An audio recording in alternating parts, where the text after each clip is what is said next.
Welcome back. आप देख रहे हैं कहानी कुर्सी की, मैं हूं सौरभ आपके साथ। राहुल गांधी प्रियंका गांधी अमेठी रायबरेली से चुनाव लड़ेंगे नहीं लड़ेंगे, एक दो दिन में इस पर खबर आ जाएगी, पक्की खबर आ जाएगी। कांग्रेस पार्टी इस पर फैसला कर रही है। दो तीन इंटरेस्टिंग चीजें आपको सुनाता हूं मैं। स्मृति ईरानी ने कहा, सुना है भाई बहन अयोध्या जाने वाले हैं, मतलब भगवान को भी अब धोखा देंगे। ये चर्चा ये चल रही थी कि ये अमेठी रायबरेली अगर लड़ेंगे तो नामांकन से पहले राम मंदिर जाएंगे और उसके बाद फिर ये घोषणा करेंगे कि हम चुनाव लड़ रहे हैं।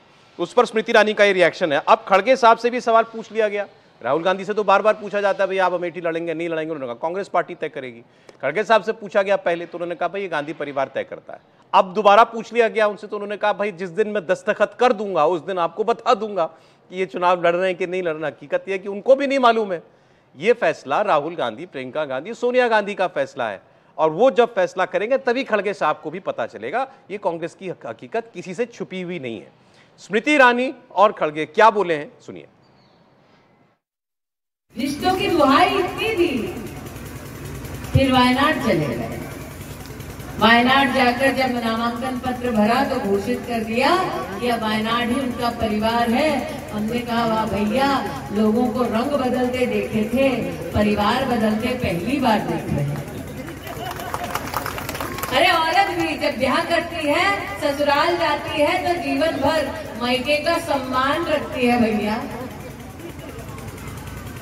लेकिन ये तो अद्भुत ही है, न रिश्तों का सम्मान रखा, ना लापता सांसद को झेलना, इतने साल उसका सम्मान रखा।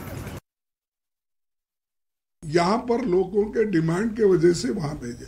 अब आगे की बात है, थोड़े दिन ठहरो और रायबरेली और अमेठी में कौन से कैंडिडेट आएंगे, क्योंकि मेरे को तो साइन करके भेजना पड़ता ना, तो मैं देख के ही मैं आपको बोलूंगा ये कैंडिडेट हमारा है तो डाल रहे हैं। जो कैंडिडेट हमारा आने वाला है, बी फॉर मैं साइन करता हूँ, ए फॉर मैं साइन करता हूँ, उस वक्त हमारी जो इलेक्शन कमेटी है उसमें तय होता है, उसका हमने गैजेट नोटिफिकेशन निकालेंगे।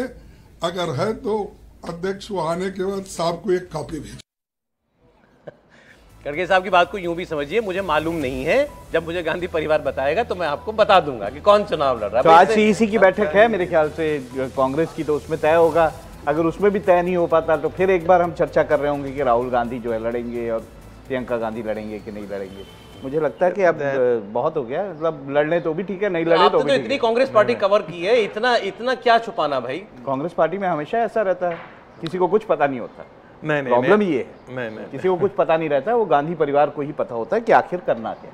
ठीक है, आप कुछ करें। नहीं, मैं बस इतना कह रहा था कि मुझे तरस आ रही है मल्लिकार्जुन खड़गे जी के बयान पर, और तरस इसलिए आ रही है कि एक नेता होता है जो वाकई नेतृत्व करता है, नेतृत्व जो करे वही नेता है।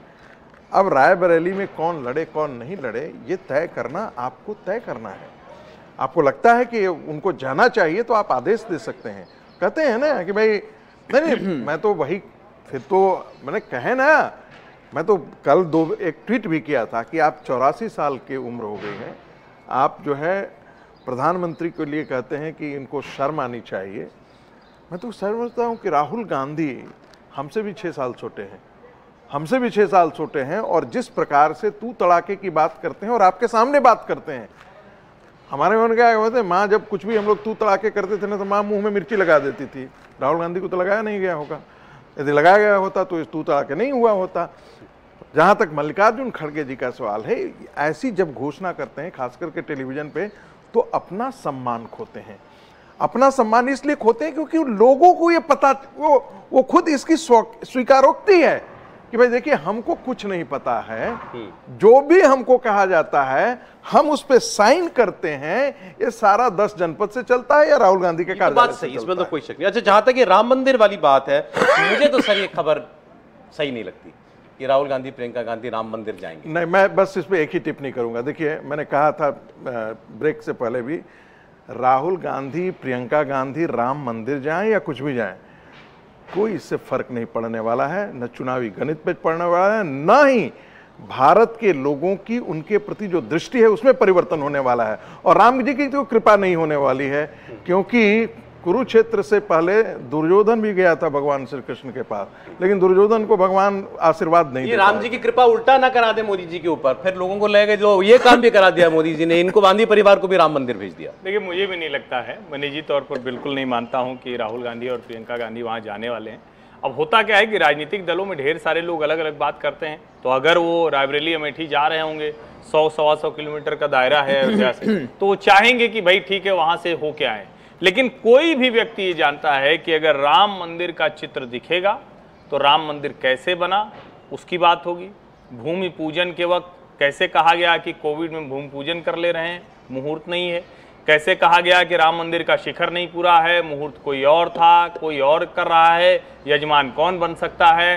कैसे नरेंद्र मोदी वहां बैठ गए, बिना पत्नी के कैसे बैठ गए। ये सारे सवाल लोगों के ध्यान में आएंगे और तब ध्यान में आएगा कि ये सब राम मंदिर नहीं बनने देना चाहते थे। इसलिए मुझे कतई नहीं लगता है जो आप कह रहे हैं वही होगा। अगर ऐसा कुछ होता है तो उसका उल्टा ही परिणाम होगा। यानी कि खड़गे साहब ने जो मजबूरी जाहिर कर दी कि भाई जब साइन करूंगा तो बता दूंगा, मतलब अभी उनको भी मालूम नहीं है।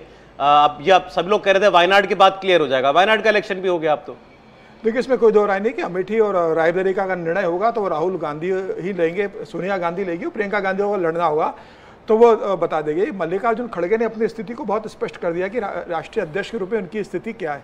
और मुझे लगता है अगर ऐसा देखा जाए तो दोनों राष्ट्रीय दलों के राष्ट्रीय अध्यक्ष में बहुत ज़्यादा फर्क नहीं है। जब नड्डा जी का कार्यकाल खत्म हुआ था राज्यसभा का, तो उन्हें भी नहीं पता था कि वो हिमाचल से चुनाव लड़ेंगे या राज्यसभा जाएंगे।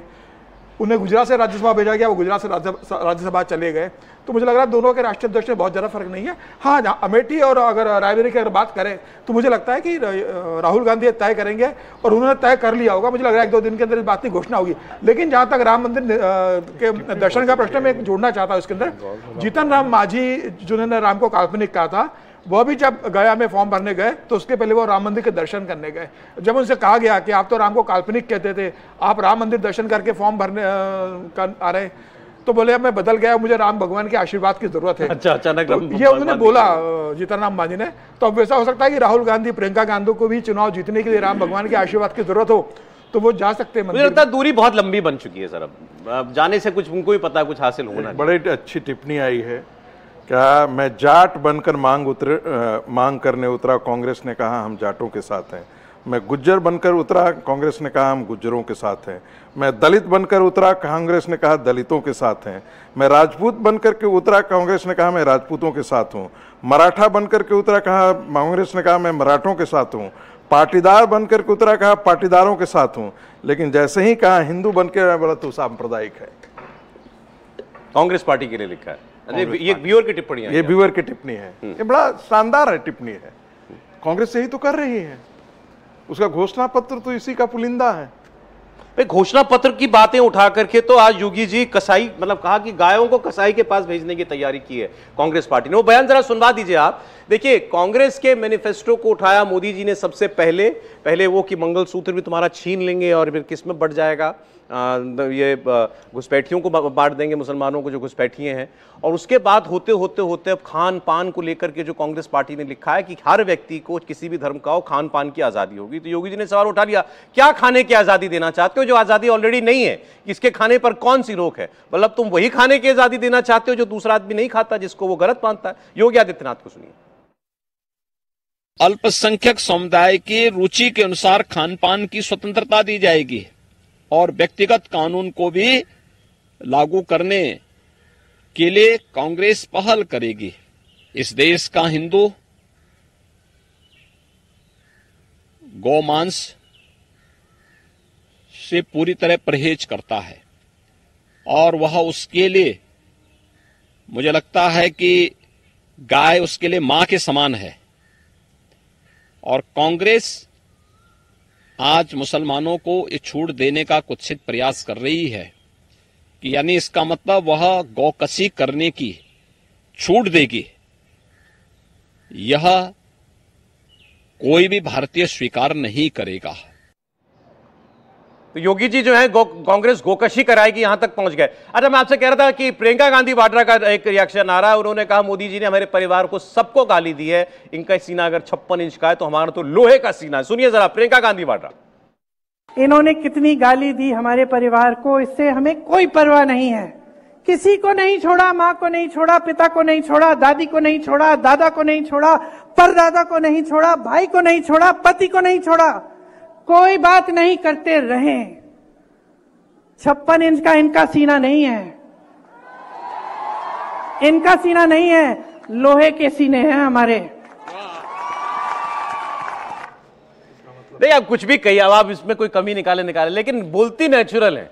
मैं तो राहुल जी की तुलना में कह रहा हूं जो बातें कही हैं। हाँ, बाकी आप वही बात कर रहे हैं जो कांग्रेस में पार्टी के अंदर बातें चलती हैं। सच बात है। इसीलिए उनको चुनाव भी नहीं लड़ने देंगे। संवेदनहीन सीना।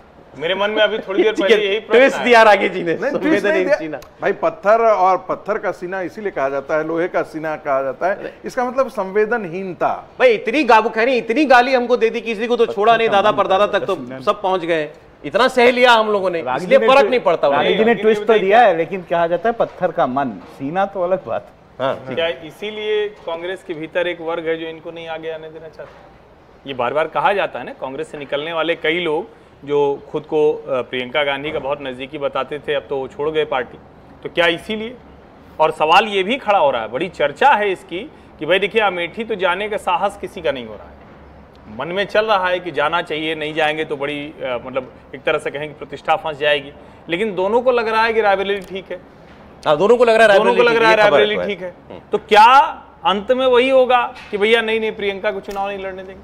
खबर यही है।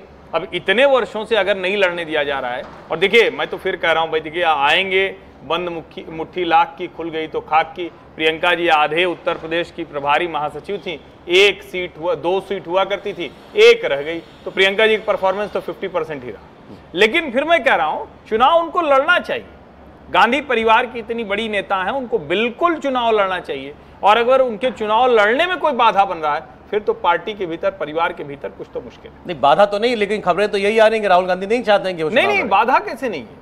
अरे कमाल कर रहे हैं आप, बाधा नहीं है। आप मुझे बताइए ना, अलग अलग समय पर अगर आप कहें तो संकेत के लिहाज से देखिए, बार बार ये कहा जाता रहा, कभी कहा फूलपुर से लड़ जाएंगी, कभी कहा वाराणसी से लड़ जाएंगी। तो चलो वाराणसी में तो भाई दूसरा मसला हो गया, वहां तो अरविंद जी भी गए थे, उसके बाद क्या हाल हुआ था उनका, अलग अलग लोग गए, हाल है क्या हुआ।